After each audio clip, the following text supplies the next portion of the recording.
je vous souhaite surtout la santé parce que mon mari dit toujours quand on a la santé, tout le reste suit. Donc, on va se souhaiter une année en santé, mais aussi plein de belles aventures, de beaux apprentissages et de connexions en réseau avec des passionnés de l'enseignement, de l'éducation à distance, de la formation, etc. Donc, je me présente brièvement. Je m'appelle Judith Charest, je suis directrice générale du REFAD. Le REFAD est un réseau national et même on a des percées internationales. Alors, comme on est à distance, les gens peuvent se connecter de partout dans le monde.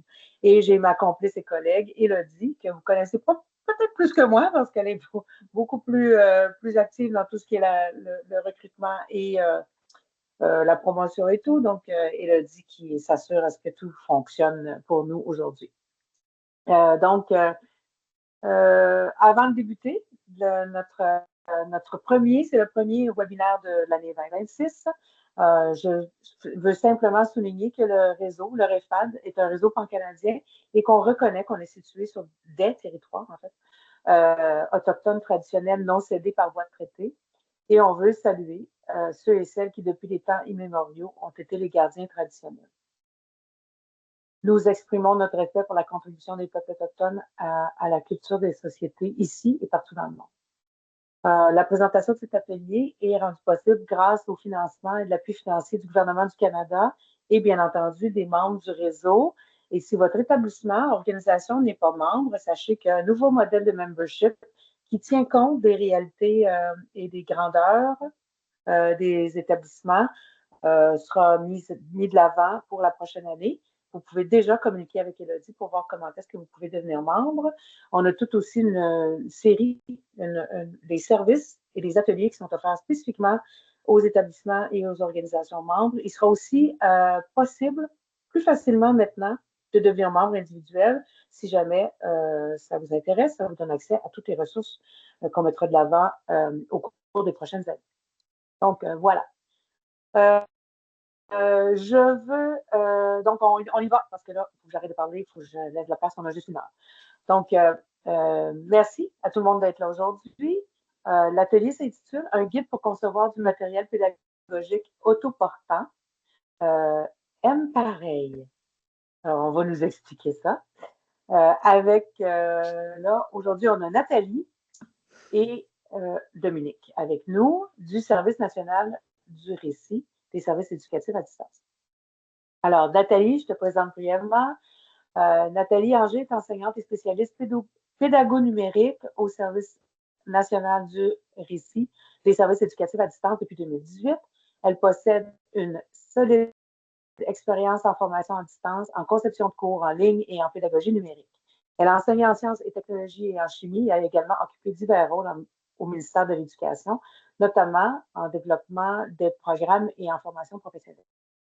Ses champs d'expertise incluent la formation à distance, l'apprentissage en ligne et la rédaction pédagogique et la rétroaction.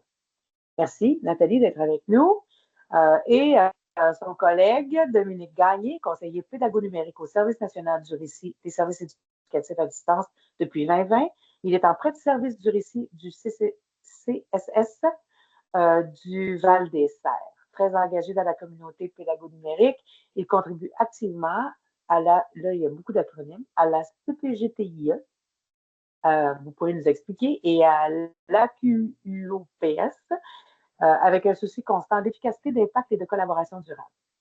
Alors, Nathalie et Dominique, c'est un plaisir de vous avoir avec nous aujourd'hui et je vous laisse la parole. Alors, merci, Mme Charest, merci, Mme Tellier. Alors, comme vous l'avez si bien dit, c'est un plaisir pour nous d'être avec vous en ce début d'année, cette première présentation de 2026. On est ici pour vous parler d'un guide pour vous aider ou accompagner les personnes avec qui vous travaillez, qui ont à concevoir du matériel pédagogique, entre autres pour la formation à distance, mais également pour l'apprentissage en ligne qu'on pourrait faire en classe régulière. Alors, vous avez à l'écran notre présentation. Dominique et moi avons partagé dans le clavardage le lien, donc vous y avez déjà accès. Alors, je vous laisse quelques instants pour vous y rendre. Et on a le lien là, dans le coin supérieur droit là, de la diapositive.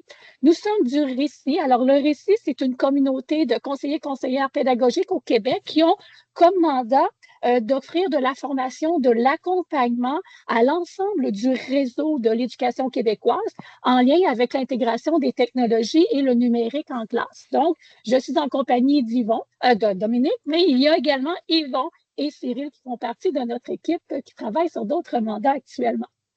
Vous vous êtes inscrits à cet atelier-là. Je vais vous faire rapidement un topo. Je vais vous lire ce que vous avez à vous mettre en tête pour travailler avec nous ce midi. Alors, on va explorer un guide, comme je le mentionnais, qui est basé sur l'enseignement explicite. Le guide va vous proposer des stratégies, des ressources et des outils qui seront utiles lors de la conception de séquences d'apprentissage. Il a été conçu pour vous aider à produire des séquences d'activités pédagogiques finement réfléchies qui tirent profit du numérique.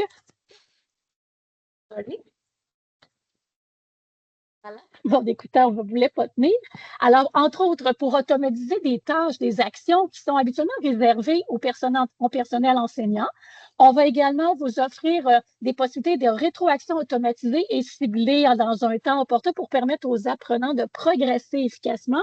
Et le guide va vous offrir aussi, vous présenter des outils de suivi de haut niveau grâce aux coordonnées recueillies par l'environnement numérique sur lesquels seront déposées les activités produites. Alors, ce qu'on va voir ensemble aujourd'hui, c'est un guide qui a été pensé d'abord pour la formation générale des jeunes et la formation des adultes, mais sachez que tout ce que vous allez retrouver est facilement adaptable pour tout niveau d'enseignement, donc de niveau supérieur également. On va parcourir le guide, on n'ira pas en détail dans chacune des pages de ce guide-là. On veut que vous en saisissiez l'essence aujourd'hui pour par la suite, vous pourrez aller fouiller selon les besoins de vos milieux. Je vais à la diapositive suivante. L'ensemble des actions des membres du récit vont s'inscrire autour des dimensions de la compétence numérique impliquée. Alors, particulièrement pour ceux et celles qui connaissent ces dimensions de la compétence au Québec, on touche davantage la compétence 3 et la compétence 7. Je vous l'avais à l'écran, là, tout simplement. Là, je vais passer rapidement. Donc, la 3, exploiter le numérique.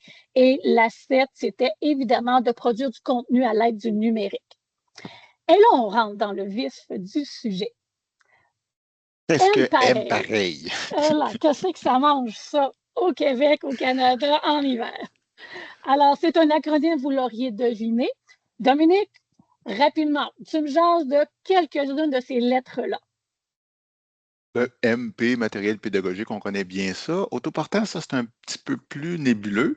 C'est un adjectif qui est quand même très, très, très important à notre avis. Rétroactif, explicite, c'est des qualités qu'on connaît bien. Explicite, c'est plutôt rare en fait. Explicite? Ah oui. Et puis, libre, en ligne, on aime bien ça. Encadrant, ça, c'est la particularité dont on a nommé juste avant avec le ENA, l'environnement numérique d'apprentissage. Ça nous permet d'avoir un tout un peu plus encadrant. Tout à fait. Alors, si on se projetait justement dans ce guide-là, vous avez le lien dans le bas de la page pour pouvoir le consulter et naviguer à l'intérieur de ce guide-là. Donc, Dominique va nous y mener à l'instant. Et on a sauté rapidement la page d'accueil pour aller justement à cette page où on a les différentes pastilles qui représentent les lettres de cet acronyme-là. Et en cliquant sur les différentes pastilles, tout au long du guide, vous avez des informations complémentaires. Donc, il y a une certaine forme d'interactivité.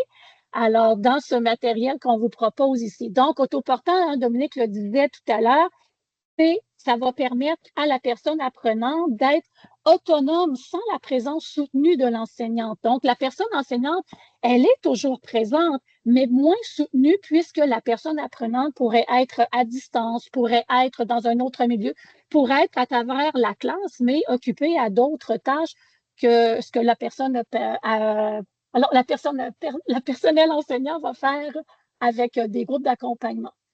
On a des questions dans le clavardage également aussi, donc je vais aussi aller jeter un petit coup d'œil.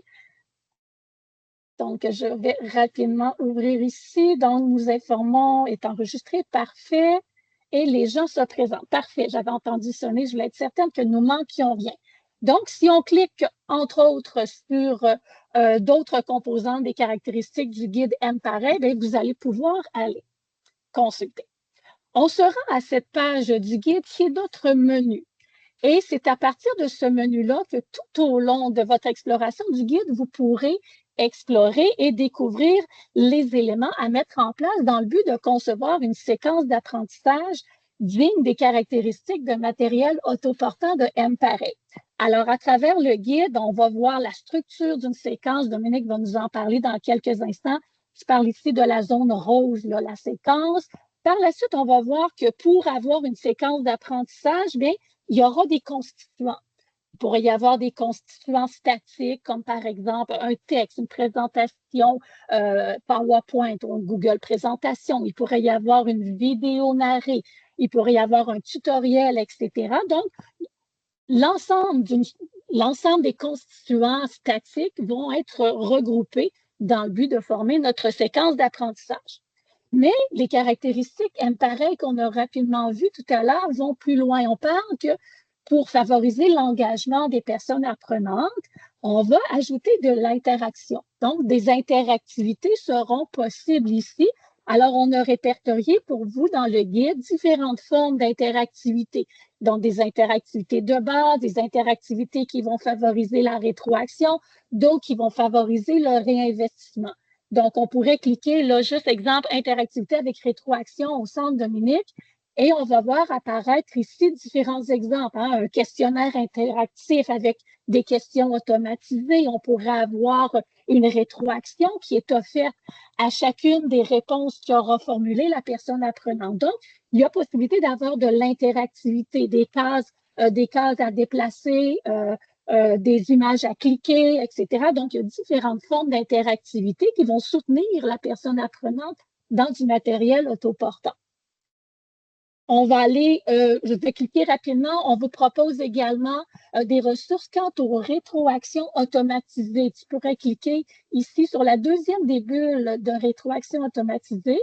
Donc, ici, on explique là, les types de rétroactions où on pourrait avoir des rétroactions de base, où on donne la bonne, la mauvaise réponse pour les personnes apprenantes qui sont particulièrement avancées dans leur processus d'apprentissage. On pourrait parler de rétroaction instructive. Ah, là, ça sera intéressant, particulièrement dans ce matériel autoportant, que les personnes apprenantes puissent bénéficier d'un accompagnement avec des instructions claires, des consignes qui les guident pas à pas. On va y revenir tout à l'heure. On va parler de rétroaction d'accompagnement, tout comme de rétroaction d'entraînement. Donc, on voit, si on revient à la page du menu, que dans le guide, on présente différentes sortes de constituants qui pourront être assemblés. À la fin de notre atelier, tout à l'heure, on va revenir également sur le processus. Donc, le processus, comment on fait là? Maintenant qu'on a en tête une séquence d'apprentissage, qu'on sait qu'on devra y associer des constituants, bien, comment on peut assembler tout ça dans le but d'avoir, au bout de la ligne, une séquence d'apprentissage qui va retrouver les caractéristiques M-Pareil et pourquoi pas d'arriver au bout de plusieurs petites séquences d'apprentissage à un module de cours entier et pourquoi pas à un cours complet qui pourrait se dérouler là, sur une période, sur une session, par exemple. On va également présenter dans le guide des outils, des leviers pour favoriser la mutualisation des ressources qui ont été produites. Et on a un petit clin d'œil également à l'apport de l'intelligence artificielle quand vient le temps de concevoir des activités avec des caractéristiques qui sont quand même, vous l'avez peut-être constaté, là, qui sont imposantes. Hein? On parle d'interactivité, de rétroaction, on parle de suivi des apprenants, donc d'encadrement. Alors, comment l'intelligence artificielle pourrait contribuer à vous aider à produire un matériel qui se retrouve vraiment le plus près possible des caractéristiques du M-Pareil? Fait que j'ai mis la table pour vous. Dominique, je te laisse aller. On va donc creuser dans certaines portions de ce fameux guide en commençant par la structure des séquences. Allons voir, on propose une structure des séquences. Pourquoi? Parce qu'on est basé sur les principes de l'enseignement explicite. On a cru bon modifier les noms de chacune des étapes parce que ce n'est pas réellement de l'enseignement explicite. L'enseignant n'est pas en présence de ses élèves, c'est basé sur. Donc, on a cru bon nommer différemment chacune des étapes. Donc, à l'ouverture, nous, on appelle ça la mise en contexte. Pour ce qui est du modelage, on appelle ça les savoirs. Pour ce qui est de la fameuse pratique guidée, bon, ce n'est pas réellement une pratique guidée. L'enseignant et l'apprenant en FAD ne sont pas toujours l'un à côté de l'autre, donc c'est inévitablement différent de l'enseignement explicite. On appelle ça la séquence, l'étape de l'apprentissage. Et ainsi de suite, bon, l'entraînement pour la pratique autonome, la validation pour la fermeture. Pour chacune de ces étapes d'une structure, d'une séquence, ben, on a identifié de façon succincte là, qui fait quoi pour nous aider à comprendre rapidement. Donc, le je, c'est l'enseignant, la personne enseignante, alors que le tu, c'est la personne apprenante. Donc, au tout début, c'est normal, c'est l'enseignant qui introduit, qui travaille. On veut engager l'apprenant. Au niveau des savoirs, c'est l'enseignant qui va plutôt travailler, il va montrer, il va expliquer, il va, bon, alors que l'apprenant va plutôt être passif. Ça n'empêche pas qu'il peut y avoir des rétroactions, puis ça peut être fort intéressant. Quand on arrive à la pratique guidée, c'est juste avant l'entraînement, juste avant qu'il puisse mettre en pratique un peu plus seul. Bien là, l'enseignant est encore, il y a encore une part active à faire. Donc, je fais pour ce qui est de l'enseignant, puis tu m'aides pour ce qui est de l'apprenant. Donc, ça, c'est la période cruciale qui est un peu compliquée en fait, parce que, comme on l'a dit tantôt, l'enseignant n'est pas au-dessus de l'épaule de l'apprenant, pas en direct tout le temps. Alors, c'est un beau défi que de faire une réelle pratique guidée ou à la manière d'une pratique guidée en FAD. On le verra. D'ailleurs, c'est une belle occasion d'entrer ici pour voir les détails de cette étape-là.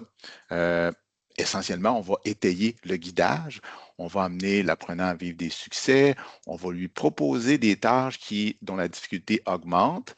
Et surtout, ça, c'en est une stratégie intéressante pour créer de la présence dans la distance, pour un petit peu simuler la pratique guidée. On va souvent présenter des tâches qui sont à compléter, qui ont été débutées par l'enseignant puis qui sont à compléter par l'apprenant. Une autre stratégie qui n'est pas écrite ici souvent, c'est par l'utilisation de la vidéo, qu'on va comme simuler qu'on est avec l'élève pour commencer, l'inviter à poursuivre, puis lui offrir des rétroactions au fur et à mesure qu'il pose des actions. On va le questionner aussi. On va évidemment lui offrir de la rétroaction. Là, c'est incontournable à cette étape-ci de lui offrir des rétroactions, parfois de base, instructives, d'accompagnement ou d'entraînement, comme nous l'a expliqué Nathalie tantôt. Bref, pour chacune de ces étapes-là, de la structure que nous proposons, bien, on offre quelques détails, puis on a bien vu que c'était basé sur l'enseignement explicite. Je passe outre les 2 dernières étapes parce que je sais que la forte majorité d'entre vous maîtrisez bien. Puis il n'y a pas tant de différence. Puis on est habitué de faire de l'entraînement en FAD, etc.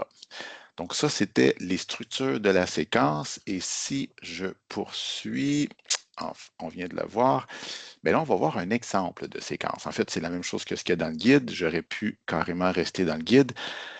C'est important de comprendre qu'il y a plusieurs activités qui constituent une même séquence. Donc, on voit ici un exemple, mon fameux serpent, là, il contient plusieurs cercles. Chacun des cercles, c'est une activité qui peut être une activité de mise en contexte ou bien qui peut être une activité de savoir ou, voyez-vous, dans ce cas-ci, c'est intéressant, on a 3 activités pour l'étape précieuse des apprentissages là, qui se trouve être la pratique guidée. On a 3 activités qui durent parfois pas longtemps, là, 5 minutes, 10 minutes, 5 minutes. Bref, toutes ces activités-là vont ensemble constituer une séquence d'apprentissage qui vise souvent 2, 3 cibles d'apprentissage. Puis ça, bien, ça se peut que ce soit un cours, tu sais, l'équivalent d'un cours quand on est en classe, ça se peut que ce soit l'équivalent de, voyez-vous, la séquence 2, là, elle a pris 2 fois 50 minutes. Donc, c'est une séquence qui contient peut-être des cibles qui sont plus difficiles à atteindre, qui nécessitent des activités un peu plus longues. Il n'y a pas une durée de temps fixe pour ce qui est d'une séquence. C'est plutôt en fonction des cibles d'apprentissage qu'on va viser. Puis, quoi de mieux pour avoir une bonne idée de qu'est-ce qu'un exemple que d'aller en voir un pour de vrai. J'ai choisi le ENA Moodle parce que vous êtes des gens de la FAD et qui aimez en général un ENA qui offre beaucoup de possibilités de suivi, entre autres. Alors, je vais avec celui-là, mais vous avez vu qu'il y avait des possibilités de voir des exemples dans Classroom ou bien dans Teams. Bref, ça, c'est une séquence. On voit ici que c'est un cours de sciences où est-ce que j'ai Terre et espace, mais j'ai les autres univers aussi qui contiendraient plusieurs chapitres et donc plusieurs séquences. Dans notre cas, on n'a pas réalisé le cours de sciences au complet à la manière du M pareil. On a fait un exemple seulement, mais on l'a campé quand même comme si c'était un cours réel. Puis, ben, on a 3 cibles ici là, pour ce qui est de cette séquence-là sur la lithosphère. Donc, distinguer un minéral d'un minerai, identifier certains minéraux, puis décrire les impacts environnementaux. Ça, c'est les cibles pour l'ensemble de la séquence. Puis on a divisé en 5 étapes, les mêmes qu'on vient de voir tantôt. On va regarder succinctement ce que ça peut avoir l'air dans cet ENA-là. Donc, l'élève, l'apprenant, se fait présenter un peu le sujet, une petite vidéo qui présente à peu près la même chose. Ici, on a dit tantôt que c'est important d'engager l'apprenant. Donc, on a une vidéo qui, d'ailleurs, l'apprenant qui est précis, il est invité à regarder surtout à partir de 1 minute 20. Donc, on a un bel aperçu de, OK, ça se passe comme ça dans les mines. D'ailleurs, il va prendre un minerai dans ses mains, puis il se fait dire, ah, il y a de l'or là-dedans, je pense, puis il fait une blague, puis il se sauve avec la roche. Bref, le but, c'était de permettre à l'apprenant de maîtriser un petit peu le sujet, d'être engagé, d'avoir le goût. On a 2 activités. La deuxième, on lui demande ses espèces d'impressions, ses connaissances actuelles sur le sujet. On le questionne dans le contexte d'un cahier de traces où est-ce qu'il écrit pour lui. Là. Bon, c'est sûr que son enseignant va pouvoir voir les réponses, mais ce n'est pas un questionnaire, surtout pas noté. C'est plutôt des notes. En ce moment, c'est ça que je sais sur le sujet, puis on verra plus tard, puis on va y revenir potentiellement à ce cahier de traces-là. Donc, ça, c'est la mise en contexte. On ne va peut-être pas regarder l'ensemble des activités, on peut regarder succinctement les savoirs. On a offert plusieurs choix dans notre cas ici. Tu sais, ça peut être carrément les pages dans ton cahier, la façon la plus de base, on pourrait dire. Puis la façon peut-être la plus intéressante, c'est un clip vidéo interactif. Donc, l'apprenant va avoir accès à des explications de son enseignant par-dessus un diaporama. Vous n'entendez pas, mais il y a une narration de la part de l'enseignant. Puis, à quelques occasions, l'apprenant se fait poser des questions qui surgissent parce que ça vient d'être expliqué dans la vidéo. Puis, à ces questions-là, il va potentiellement y avoir des rétroactions. Ah, c'est intéressant. Bref, ça, c'était l'activité de savoir pour maîtriser les concepts et les notions. Puis l'étape cruciale qui est l'étape qui simule une pratique guidée, l'étape des apprentissages. On a 2 activités dans ce cas-ci, dans le cas de notre exemple. Une première qui utilise la technique de c'est à moitié fait par l'enseignant, puis ce n'est qu'à compléter par l'apprenant. On voit ici que c'est quand même, la lithosphère est en haut, j'ai les roches au sol, j'ai les roches bon, tantôt c'est moi qui l'ai mis là, dans le sous-sol. Mettons que c'est assez facile à deviner pour l'apprenant. Déjà, l'espèce de structure de base, elle est déjà faite. Vous voyez le principe de je vais me faire une idée de l'ensemble des concepts dans un contexte où l'enseignant est passé en avant de moi puis il m'a aidé un petit peu. Là. Fait que ça, c'est une première activité qui va évidemment donner de la rétroaction à l'apprenant. Et puis, une deuxième qu'on lui propose, c'est une prise de notes schématisée dans laquelle il y a l'utilisation de la vidéo. Je vous l'explique plutôt que de vous la montrer au complet, mais vous comprendrez rapidement que ce que j'ai fait, c'est que j'ai mis un haut-parleur sur ma pensée pendant que je faisais le début du travail que l'élève serait invité à faire. J'ai pris les diapositives explicatives des notions qui sont concernées par les roches et les minéraux, et puis je lisais à voix haute. Je lis à voix haute dans la vidéo, puis là, au fur et à mesure que je lis, je dis pourquoi que je vais décider de garder ces notions-là comme des notes importantes à prendre ou pas, ou c'est juste des détails. Puis j'invite l'apprenant à poursuivre ici avec le bout qui parle des impacts environnementaux, parce qu'il y avait 4-5 diapositives que je n'ai pas traitées dans mon exemple vidéo pendant lequel je mettais un haut-parleur sur ma pensée, puis là, je lui invite de faire le restant. Et l'apprenant est invité à me fournir une photo de ses notes qu'il a prises, peut-être papier-crayon lui aussi. Puis, après ça, il reçoit une rétroaction automatisée qui lui montre ce qu'il devrait retrouver dans ses notes s'il les a bien prises, s'il a bien poursuivi le travail. C'est de cette façon-là, dans notre exemple ici, qu'on a simulé une pratique guidée, qu'on a aidé l'apprenant avant qu'il embarque toute seule dans le restant du travail. Je dis toute seule, c'est pas vraiment toute seule, mais avant qu'il s'entraîne, c'est souvent là que c'est problématique. Là, avant de démarrer son travail, il a beau avoir écouté les notions, le démarrage est plutôt difficile. C'est pour ça qu'on a une pratique guidée qui précède. Puis c'est comme ça, dans ce cas-ci, dans le cas de cet exemple-là, qu'on a effectué, qu'on a pensé la pratique guidée. Je vais peut-être choisir de sauter parce que, tu sais, mon entraînement, vous êtes super familier avec ça. Vous devinez évidemment que c'était soit dans ton cahier, tu fais les exercices, soit on a un quiz, un fameux test Moodle avec lequel il y a une possibilité de rétroaction forte intéressante. Là. Puis ça, c'est des choses qu'on maîtrise bien et qui sont communément utilisées un peu partout. Si je reviens à la validation sans trop rentrer, c'est une tâche intégratrice intéressante où l'apprenant avait des choix à faire. Ça l'explique ici. Il prenait le minéral de son choix, donc ce n'est pas vraiment des bons, pas bons. C'est un travail qui est plus à corriger ou à valider plus tard par l'enseignant. Il y a tout le temps les cibles qui lui sont offertes.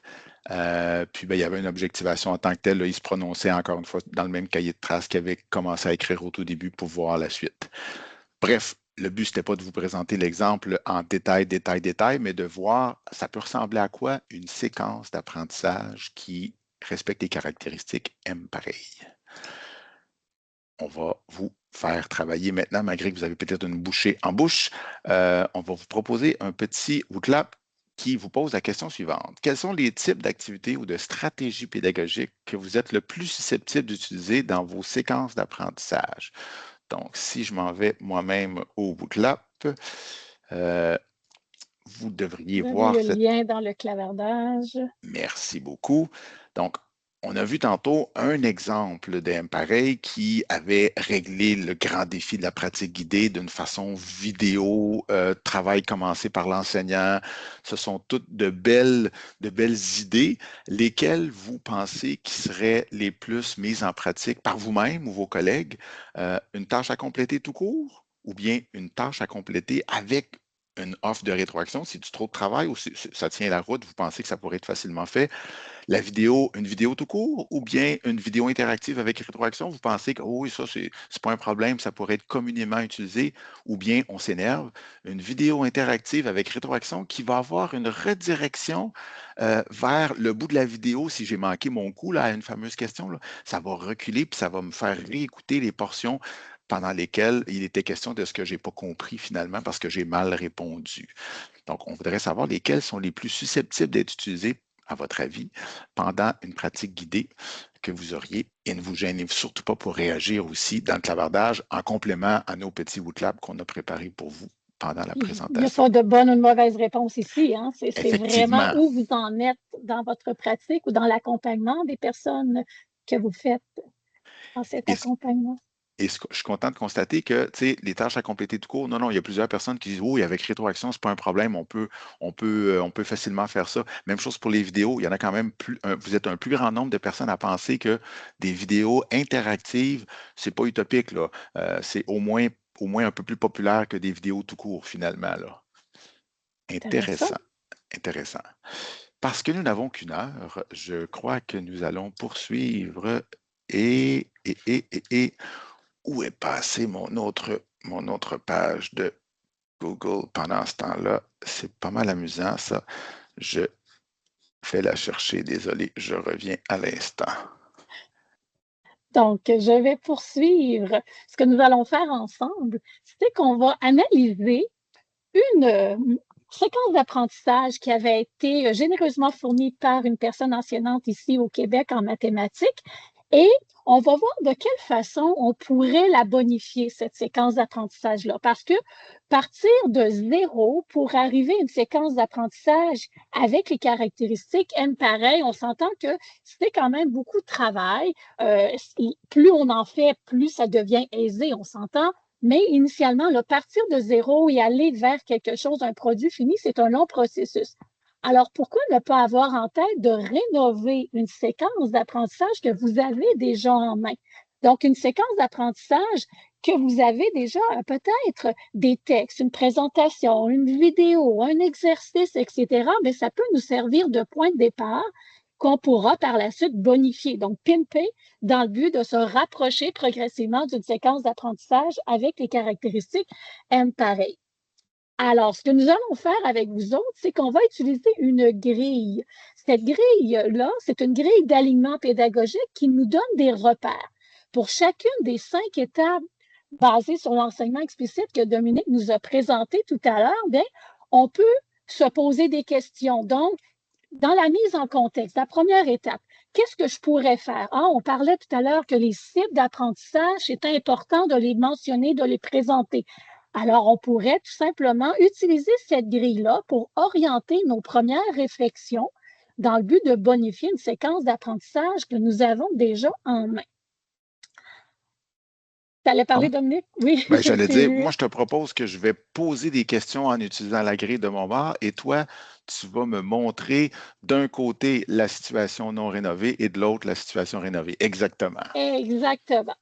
Alors, dans le partage d'écran à l'instant, il y a la partie de gauche qui est une séquence initiale, une séquence d'apprentissage proposée par un enseignant de mathématiques et la séquence bonifiée.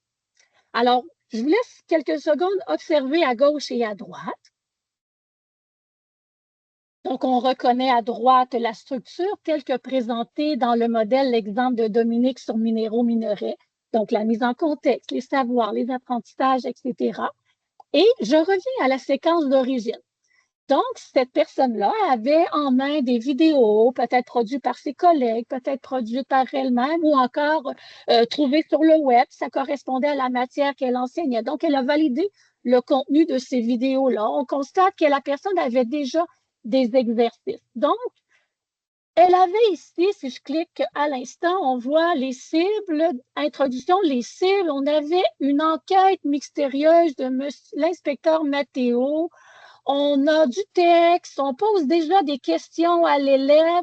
On ne sait pas trop où sont les cibles d'apprentissage, du moins là, même si ça s'appelle cible, c'est pas évident à voir pour la personne apprenante. Je reviens, on continue d'analyser ce qui est là.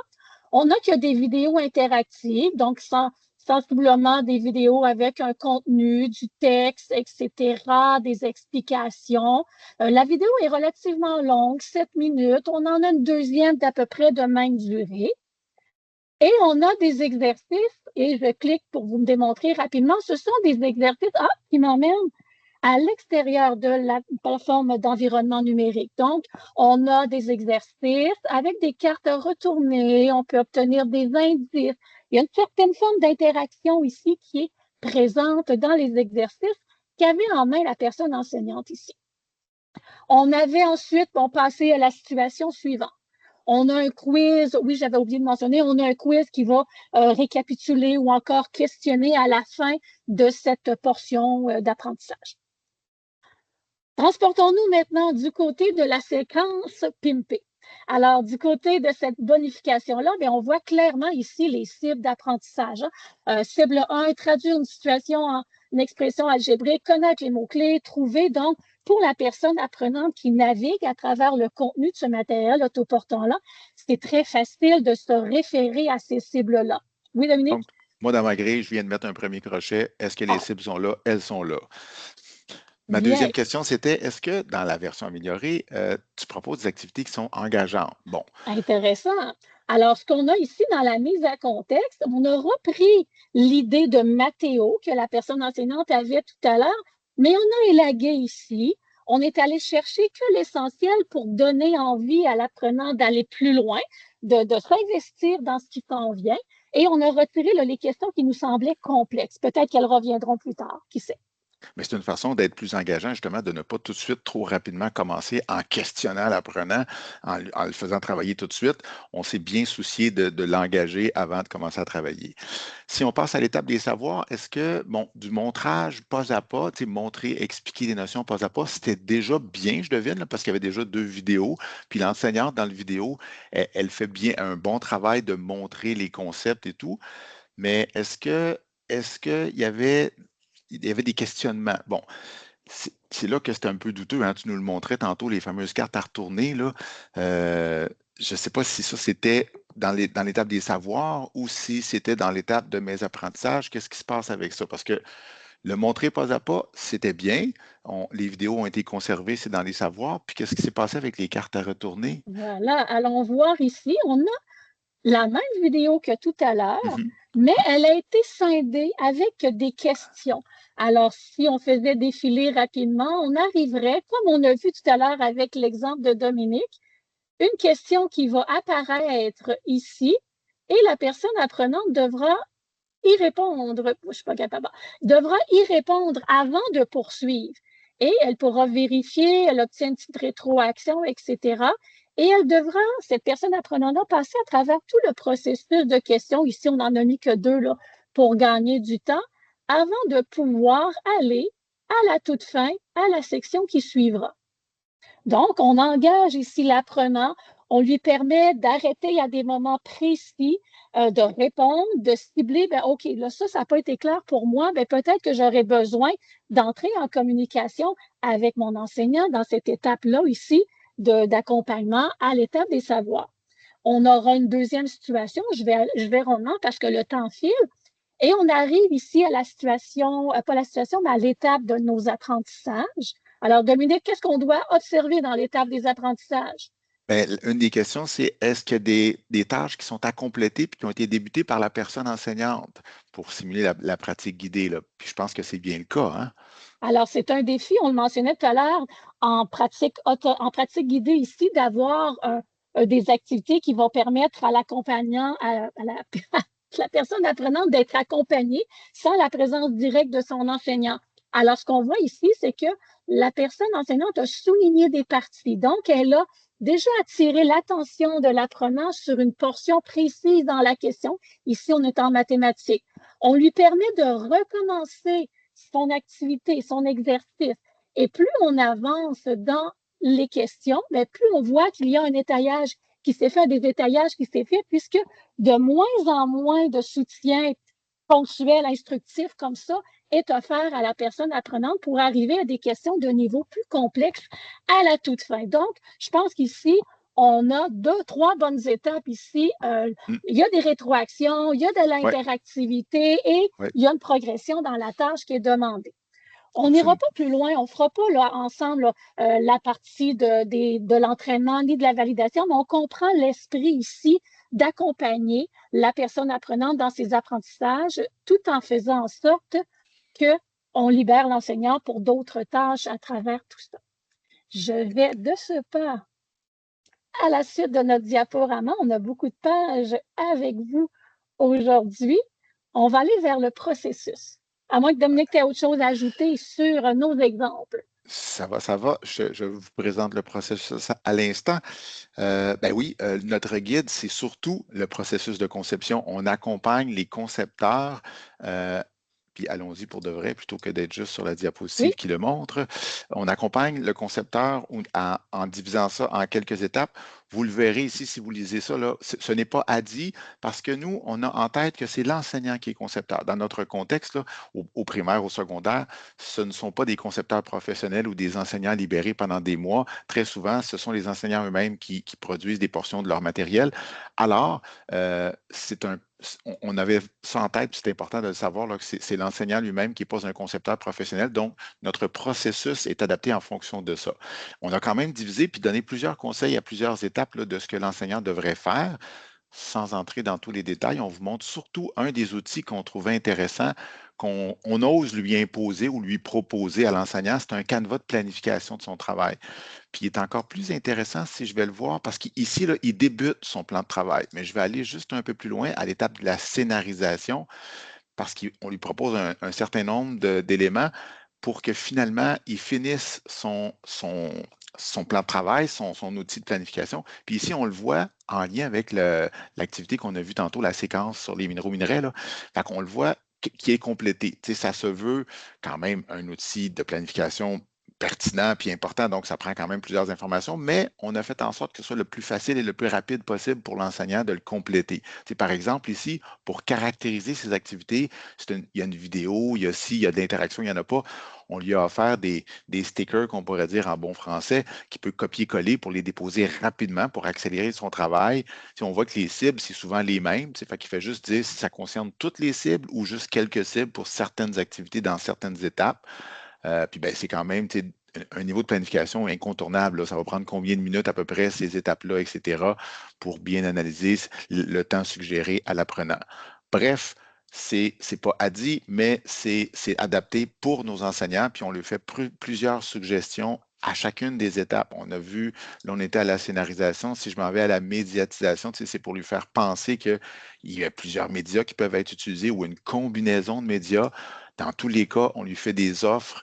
OK, si tu prends tel outil, ben, il y a peut-être des tutoriels qui sont en lien avec ces outils-là ou des liens directs qui mènent vers les outils. On lui fait des propositions pour que ça soit plus rapide pour lui. On lui parle des incontournables légaux et de bon goût qu'il faut respecter en lui offrant les ressources nécessaires. poursuit vers le montage, l'avant-dernière étape qui consiste à rassembler le tout dans l'ENA choisi, sûrement Moodle dans votre cas en FAD, et puis ben, la fameuse révision inévitablement. Puis là, on s'énerve, on fait comme si l'enseignant il faisait ça de façon très, très, très sérieuse. Il peut même avoir certaines itérations, faire réviser ça par d'autres personnes ou lui-même, en faire des archives, puis le partager. Dans un contexte de mutualisation, ça peut être intéressant. Donc, j'étais à vous montrer les ressources qu'on offre dans le guide. On a fait ça à une certaine altitude, bien sûr, là, vous montrer qu'est-ce qu'il y avait comme offre à chacune des étapes pour notre processus de conception. Si je poursuis, ben, c'est intéressant de savoir qu'il y a-t-il du monde qui ont utilisé notre guide puis qui s'en sont servis puis qui ont réalisé du matériel autoportant comme ça, un peu mutualisé. Ben, la réponse est oui, bien sûr, si on vous en parle. Puis ben, cet exemple-là, c'est les régions 0312 au secteur des jeunes qui impliquent plusieurs centres de services. Puis dans ces centres de services-là, ben, il y a déjà plusieurs personnes dans quelques centres de services qui avec des budgets centralisés. Donc, le matériel est offert à tous les centres de services parce qu'ils font tous partie de ça. Puis là, ils commencent à rassembler des cours autoportants qui sont montés à la manière du M-Pareil. Puis celui qu'on a vu tantôt, là, puis je profite du fait d'aller dans le même parce que vous n'allez pas être trop débousselé.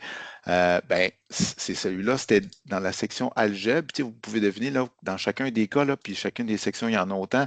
Ce sont autant de séquences d'apprentissage qui ont été réalisées. Fait que tantôt, on était dans la séquence algèbre 1, qui a été rénovée. Là, Nathalie nous la montrait. Mais ça, c'est la version rénovée qui est d'ailleurs un peu plus étoffée que celle qu'on avait tantôt. Ben, ça s'est traduit par une réelle séquence d'apprentissage qui est disponible à plusieurs enseignants de plusieurs centres de services au besoin. Donc, à la manière du M-Pareil.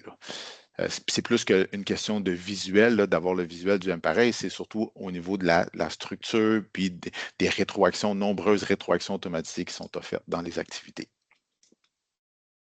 Est-ce que je parle de l'IA? Oui.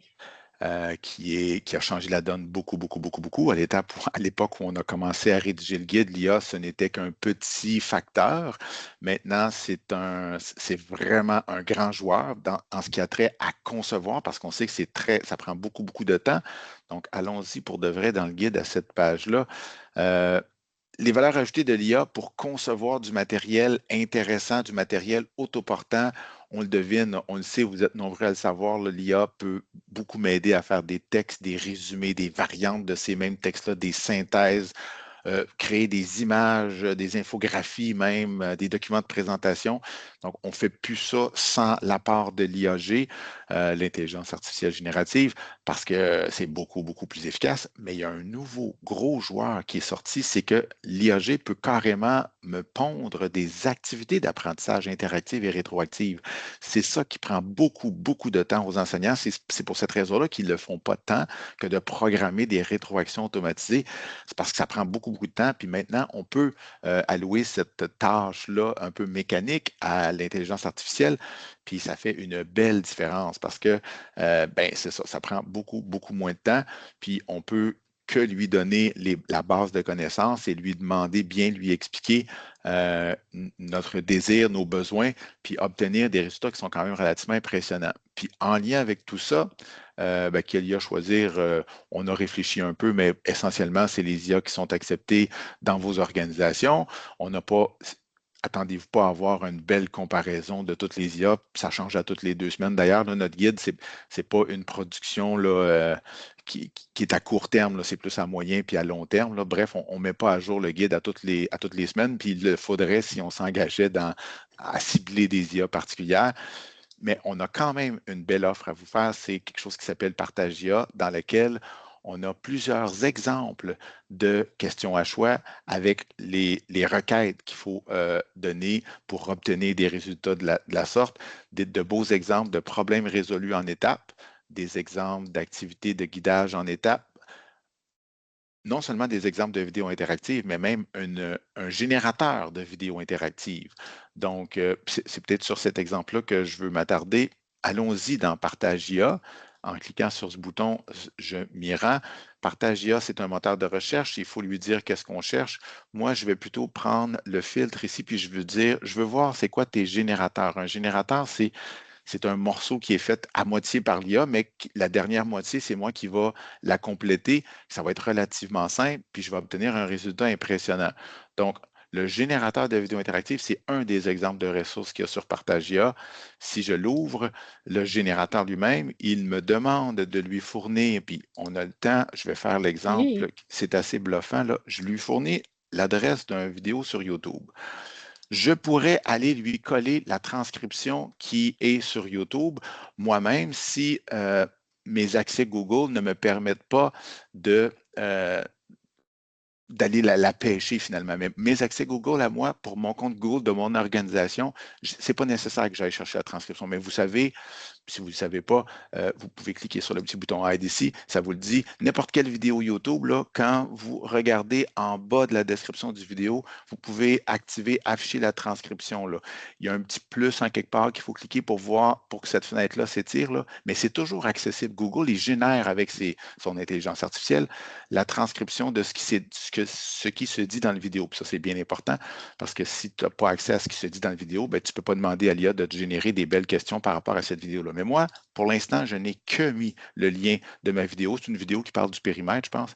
Je lui dis de copier la requête parce que je suis les étapes. Ensuite, j'ouvre Gemini, c'est ce qu'il m'offre. Je colle ma requête. Vous avez donc deviné que la requête, elle a été préfaite juste à partir de mon lien YouTube. C'est la seule chose qui était nécessaire. Ça m'a généré un JSON, mais je n'ai pas besoin de comprendre qu'est-ce qu'un JSON. Ça m'a généré un truc qui me dit, ah, colle ici ton JSON, c'est bon, je le colle là. Puis, ben là, je me ramasse avec, je vous ai dit tantôt que la vidéo parlait du périmètre. Évidemment, moi, j'aurais écouté la vidéo au préalable, puis je la connaîtrais un peu. Et là, je pourrais juger, hey, c'est-tu des bonnes questions, ça? Pourquoi est-il nécessaire de vérifier les unités de mesure avant de multiplier la longueur par la largeur? Puis là, ben, ça, c'est la bonne réponse. Puis ça, c'est des leurres qui ont été préparées. Puis on parlait tantôt de retour en arrière, là, de cette vidéo-là va même aller jusqu'à retourner à la 25e seconde, moment où ça, c'était un peu expliqué dans la vidéo. Si l'apprenant, il manque son coup, puis cette question-là, elle va être apparue à la 51e seconde pour l'apprenant. Donc, c'est quand même pas rien que l'intelligence artificielle m'a concocté tout ça. Je pourrais aller en mode prévisualisation pour voir ma fameuse vidéo, puis là, je vois aux endroits où il y a des questions qui apparaissent, la question va surgir de cette façon-là, puis l'apprenant va avoir la rétroaction qui était prévue. Bref, tout ça, ça a été généré avec pas trop d'efforts pour moi, et je peux me générer un fichier H5P qui est maintenant sur mon ordinateur. Donc, au lieu de faire le H5P à bras comme c'est habituellement nécessaire, ben, j'ai pu, à l'aide du générateur qui est disponible dans le Partagia, j'ai pu obtenir mon H5P. Fait que c'est vraiment pas long la différence entre proposer une vidéo passive à mes apprenants passifs ou proposer une vidéo interactive qui va rendre mes apprenants plus actifs, qui vont recevoir des rétroactions, etc. La différence entre les deux est maintenant beaucoup moins longue qu'elle l'était. Fait que ça, c'est une bonne nouvelle. On pense que, bien justement, c'est la dernière question qu'on veut vous poser, puis on vous demande d'interagir dans le Wootlap. À votre avis, c'est quoi l'impact de l'intelligence artificielle générative sur la quantité d'abord, puis après ça, on va vous demander sur la qualité. Donc, il faut que je retourne dans où est-ce que c'est? J'ai pas fermé ça tantôt, moi, là. On est en mode présentation, puis c'est toujours un peu différent. Hey, mon Wootlap, c'est pas vrai que je l'ai plus. Ça n'a pas de bon sens que je ne vois pas mon Wootlap. Pourtant, je ne suis plus. Oui, je le vois. Il n'était pas en haut à gauche. Non, c'est pas il est ici. Désolé. Oui. Je passe à la prochaine question. Donc, à votre avis, quel est l'impact de l'intelligence artificielle générative sur la quantité? D'abord, est-ce que vous croyez, après la petite démonstration d'un des outils de partage IA qui nous permet de faire des vidéos interactives, est-ce que vous croyez que ça va augmenter beaucoup? Ça va augmenter un petit peu ou que ça n'aura pas tant d'impact. Non, ça ne se rendra pas jusqu'aux enseignants concepteurs ou, dans votre cas, si vous êtes au cégep ou à l'université, aux professionnels concepteurs de cours ou de matériel pédagogique. Mentionnons que c'est un générateur qui a été conçu par notre collègue Yvon du Récit Service éducatif à distance. Voilà, et plusieurs des activités présentes, des outils présents dans Partage IA. Donc, entre autres, comment formuler un questionnaire interactif avec rétroaction, comment faire un problème par étape. Donc, il y a plein d'activités, pas des activités, mais des outils tels que ceux-là qui ont été conçus par notre équipe. Et de plus en plus, on a des collaborateurs extérieurs qui désirent déposer leur production sur Partage IA, nous faire bénéficier de leur générateur. Ben, c'est intéressant. Moi, j'aime toujours ça. On ne pense pas tous pareil. Mais il y a quand même une tendance qui veut que plusieurs personnes pensent que plusieurs concepteurs vont utiliser l'intelligence artificielle générative pour augmenter la quantité d'activités plutôt interactives à leurs apprenants. Et Là, on s'entend que l'intelligence humaine est toujours essentielle, présente dans le jugement des activités qui ont été produites suite à l'IA. Hein. Oui, ça a été généré rapidement, mais c'est un produit de qualité. Alors ça, il faut s'interroger aussi puis exercer notre jugement professionnel.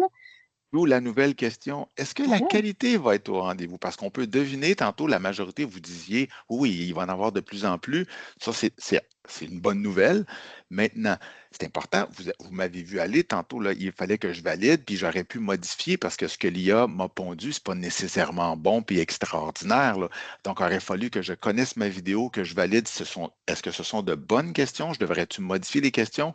Parce que ce n'est pas toujours extraordinaire ce que l'IA propose. Ça accélère le travail, c'est sûr et certain, mais ça demande quand même une validation sûre. Ça demande parfois une petite correction, modification, ajout, etc. Fait que vous, est-ce que vous pensez que tout ça va nécessairement apporter une grande augmentation de la qualité des activités offertes aux élèves? Non, vous dites non en général, parce que vous devinez qu'il y a peut-être un certain nombre de concepteurs qui vont passer rapidement à l'étape de la validation, là, mettons. Fait que c'est pas une qualité assurée, mais vous êtes nombreux à avoir dit c'est une quantité assurée. Fait qu'on va commenter par la quantité, puis on se donnera des moyens de dire et de vanter de plus en plus de hey, c'est important de valider quand même parce que la qualité, c'est aussi important. Ce n'est pas juste une question de quantité. Et là. on mentionne, Dominique, dans le clavardage, que parfois faire cette validation-là peut prendre autant de temps que de faire le travail de A à Z manuellement. C'est une bonne intervention, mais par expérience, là, puis on connaît On des gagne gens du qui, temps.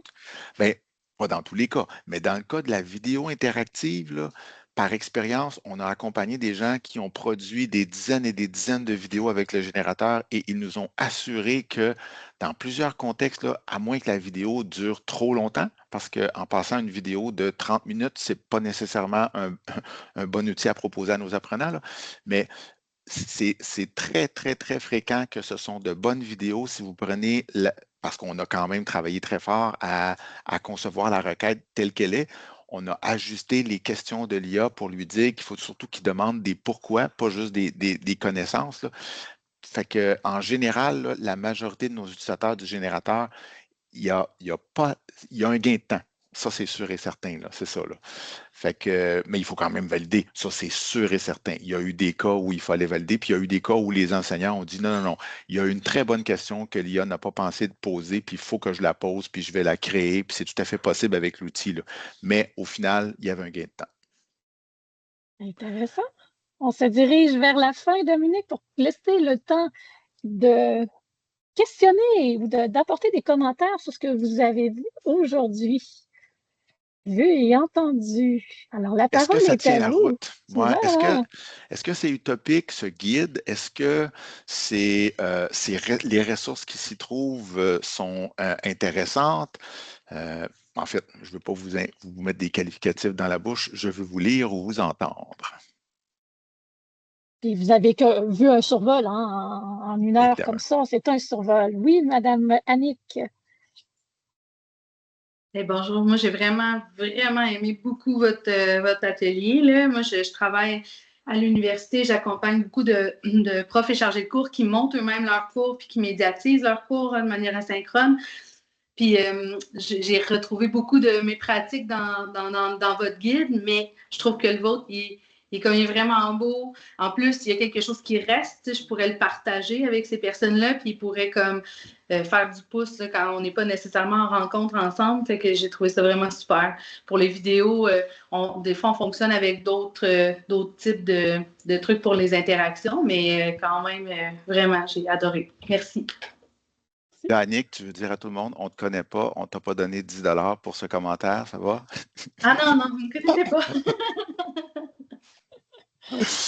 Parce que ça avait trop l'air de ça, là, je niaise, là, mais merci beaucoup. D'autres qui veulent prendre la parole? Sinon, on a des commentaires dans le clavardage. On nous mentionne excellente schématisation du travail interactif. On aime la structure, on aime l'énergie qui se dégage. Par la suite, on a ici super approche. Je vais assurément m'en servir. Donc ça, nous, ça nous touche beaucoup de savoir que l'on a produit d'abord pour le secteur des jeunes et la formation générale des adultes pourrait être exploré ailleurs au Canada, peut-être ailleurs dans le monde. Donc pour nous, là, c'est intéressant de savoir que ce que l'on a pensé peut prendre cette dimension-là, tout à fait. Et l'ensemble est sous licence Creative Commons, évidemment, voilà. là, sur la première page du guide, vous le voyez bien, donc ne vous gênez surtout pas. Tout à fait. Alors, on espère que ces outils vous seront utiles. À la fin du diaporama, bien, vous avez nos coordonnées si jamais vous voulez visiter notre site, aller plus en profondeur, aller consulter les autres ressources qu'on a publiées en ce sens. On en a également sur Campus Récit, donc je ne sais pas si parmi vous, il y a des gens qui ont accès à la plateforme de formation du récit qui s'appelle Campus Récit. Donc, on a d'autres ressources qui sont disponibles pour vous également sur ce site-là. Je me permets de répondre à Christian Lemay. Oui. Évidemment que je suis allé rapidement pour le générateur parce que ce n'est pas le but de l'atelier, là. Mais je vais, c'est pas que j'y vais moins rapidement, mais je vous montre comment avoir la recette, là. Tu pourrais écrire juste Partage IA dans Google, on l'a testé pas plus tard que ce matin, là, puis Partage IA dans Google, le premier choix qui va t'être offert, là, ça va être par le ministère de l'Éducation du Québec qui va pointer vers notre site Partage IA. Fait que pour ce qui est de le trouver, c'est facile. Tu te souviens de Partage IA, puis tu es dans Business. Là, tu cherches dans Partage IA parce qu'il y a plusieurs ressources pour t'aider, pas juste en lien avec Moodle, mais principalement avec Moodle. Mais comment utiliser l'IA pour t'aider? Puis là, ça serait long, il y a comme 3 pages, puis rapidement, il y en aura 5, 6, 7, 8. Alors, toi, tu peux soit écrire vidéo interactive, puis là, vous devinez qu'à mesure que j'écris le nombre de fiches. On ne voit pas à l'instant ce que tu fais, on voit seulement. Voyons donc. Voilà. Peut-être que tu n'es pas sur la bonne page de partage parce qu'on voit Gemini Nano, on voit. Si tu réactualises ta page en cours. Et tu me sembles paralysé, Dominique, à l'écran. Je vais prendre le relais du partage. Alors, je vais mettre ceci en grand. Alors, je vais refaire la démarche proposée par Dominique. Je suis entrée sur Partage IA, donc je suis arrivée sur notre site, comme Dominique le mentionnait, et on ira, je vais faire du début, on ira atterrir sur Partage IA ici. Et par la suite, il y a un moteur de recherche pour l'ensemble des productions liées à l'IA. Et on arrive à ce générateur ici, ce moteur de recherche-là. Et nous, ce que nous cherchons, c'est un générateur de vidéo. Donc, pour le retracer, je pourrais chercher ici par le moteur de recherche. Et on arrive à générateur de vidéo interactive. Je vais consulter la ressource et on explique en gros qu'est-ce qui se passe dans ce générateur-là. Donc, on va l'ouvrir. Je vais rondement, d'accord, parce que je sais que le temps file. Et on arrive dans ce générateur. À l'intérieur du générateur, j'aurai à produire ici le lien de ma vidéo YouTube, celle que je veux explorer, celle pour laquelle je voudrais ajouter des questions avec rétroaction. Par la suite, on va me demander d'avoir le texte, la traduction, la transcription, devrais-je dire, de cette vidéo-là. Et par la suite, on pourra aller la copier, etc. Mais on aura la requête. Copier la requête, là, je vais en accélérer, évidemment, copier la requête. Et cette requête-là, je vais parce que le générateur, lui, va travailler à partir des informations de YouTube et de la transcription que je lui aurai initialement fournies. Et il va me fournir une nouvelle requête avec mes informations précises sur la vidéo qui m'intéresse. Et je vais ouvrir Gemini par la suite. C'est la deuxième étape qui est là pour copier ce que mon générateur m'a suggéré. Une fois que Gemini aura fait son travail, je vais reprendre ce qu'il m'a indiqué. Donc, c'est ce qu'on appelait tout à l'heure le fichier JSON. On n'a pas besoin de savoir le contenu, mais on va faire un copier, on va le saisir pour aller le copier ici. Et par la suite, l'éditeur, le générateur va prendre place et on va voir les questions qui auront été reformulées, pas reformulées, mais formulées à partir de ma requête initiale. Est-ce que ça répond aux besoins ou si vous voulez que je le démontre, je sais qu'il est 13 heures, je peux le démontrer au complet là, en ayant cherché le lien d'une vidéo YouTube, mais déjà en repassant sur les principales étapes, je pense que... Et puis en complément, j'ai mis la vidéo explicative qui montre voilà, exactement sous forme de vidéo ce que tu viens de faire, fait que les gens peuvent le consulter en pesant sur pause au besoin. Exactement. Donc, quand on est arrivé tout à l'heure, il y a des explications sur notre générateur. Bien, il y a une belle vidéo explicative là, qui résume ces étapes-là.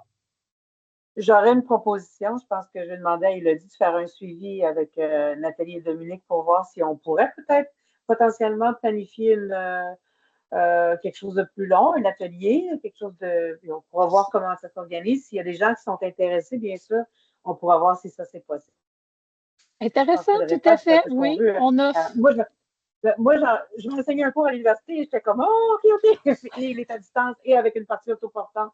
Alors, j'aimerais certainement pouvoir continuer à explorer tout ça avec vous. Fait qu'on pourra voir ce qui est possible dans les prochains mois. Excellent, ça nous fera dernière plaisir. question. Il y a une dernière question. Est-ce que c'est une question ou un commentaire, Eva? Ah, on applaudit. OK, parfait. Fait qu'il y a de l'intérêt, on pourra l'offrir à d'autres aussi. Sur ce, on va clôturer l'atelier pour aujourd'hui. Je vous remercie beaucoup, beaucoup d'y avoir participé. Merci surtout à Nathalie et Dominique de nous avoir partagé cet outil. Je pense que ça nous a c'était juste une opération séduction, je pense. Alors, et tant mieux. Donc, pour le prochain atelier, alors on se rencontre. Le prochain webinaire se déroulera le 21 janvier. Il y a un lien qui a été mis dans le chat et Élodie fait un suivi pour l'évaluation. Vous savez qu'on prend, on prend tous les commentaires que vous nous partagez sur vos niveaux de satisfaction, ce que vous aimez, ce que vous n'aimez pas, et ça influence notre prochaine programmation. On lance d'ailleurs au cours des prochaines semaines l'appel de proposition pour les prochains webinaires pour la saison 26-27. Donc, vous allez voir ça passer. L'atelier du 21 janvier est intitulé « Innover dans l'évaluation ». Il est offert par Edia Miri-Selami de l'Institut supérieur de gestion de Tunis. Alors, je le disais tout à l'heure, on a des gens d'un peu partout dans la francophonie qui se joignent à nous et qui font partie de cette excellente communauté de pratique. Et sur ce, je vous souhaite encore une fois une bonne année et on se retrouve dans 2 semaines. Merci tout le monde. Merci beaucoup. Merci à l'équipe du REFAD. Merci à vous. Merci. Avoir si bien participé.